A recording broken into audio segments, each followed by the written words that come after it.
story with them. They all do some really good stuff of just helping us understand who we are and where we've been and the decisions we've made previously.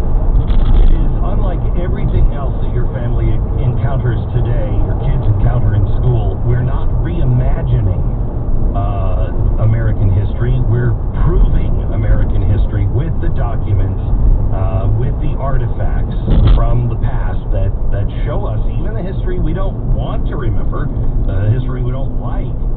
It is important that we learn it so we can imagine our lives and imagine the American dream for ourselves. We don't reimagine history.